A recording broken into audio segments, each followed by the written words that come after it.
Praise the lord. యేసు రక్తమే జయము. మన రక్షకుడు మన విమోచకుడైన యేసుక్రీస్తు పరిశుద్ధ నామములో అందరికీ వందనాలు. చిన్న ప్రార్థన ద్వారా ఈ రాత్రికాల వాక్య ధ్యానం చేసుకుందాము. పరిశుద్ధుడ మహాగణుడు అనే దేవ యేసయ్య, సర్వాధికారి నాయన, మీకే వేలది వందనంలో కృతజ్ఞత స్తుతి స్తోత్రం చెల్లించుకుంటున్న దేవ రాత్రికాల సమయంలో ప్రభు వాక్య భాగం ధ్యానిస్తుండగా వాక్య భాగం మాకు అర్థమవునట్లు సహాయం చేసి మీ కృపలో బలపరిచి మీకు మాదిరిగా మమ్మల్ని నడిపించమని ఈ చిన్న ప్రార్థన యేసుక్రీస్తు అతి పరిశుద్ధ నామములో అడిగి వేడుకుంటున్నాను తండ్రి. Amen amen. ప్రకటన గ్రంథం 14:12 దేవుని ఆజ్ఞలను యేసును గూర్చిన విశ్వాసమును గైకొనుచున్న పరిశుద్ధుల ఓర్పు ఇందులో కనపడును. ఆమెన్. దేవుని వాక్య భాగం దీవించును గాక. ప్రభునందు ప్రియులారా, ఇక్కడ వాక్య భాగంలో గమనించినట్లయితే దేవుని ఆజ్ఞలను యేసును గురించిన విశ్వాసము గైకొనుచున్న పరిశుద్ధుల ఓర్పు ఇందులో కనపడును. అదేవిధంగా వాక్య భాగంలో గమనించినట్లయితే ప్రకటన గ్రంథం 3:8 నీ క్రియలో నేను ఎరుగుదును, నీకున్న శక్తి కొంచెమై ఉండినను నువ్వు నా వాక్యమును గైకొని నా నామము ఎరగననలేదు. ఇదిగో తలుపు నీ ఎదుట తీసి ఉంచి ఉన్నాను, దానిని ఎవడును వెయ్యనేరుడు. ప్రకటన గ్రంథం 3:10 నువ్వు నా ఓర్పు విషయమైన వాక్యంను గైకొంటివి గనుక భూ నివాసులను శోధించుటకు లోకమంతటి మీదకి రాబో శోధన కాలంలో నేను నిన్ను కాపాడేదను.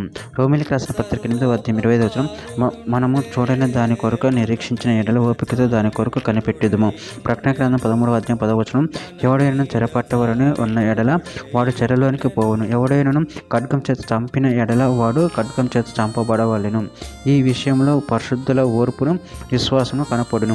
తెస్సలోనికీయులకు రాసిన 2వ పత్రిక 1:4 అందువలన మీ హింసలన్నిటిలోనూ మీరు సహించుచున్న శ్రమలలోనూ మీ ఓర్పును విశ్వాసమును చూచి మేము దేవుని సంఘములలో మీ యందు అతిశయపడుచున్నాము.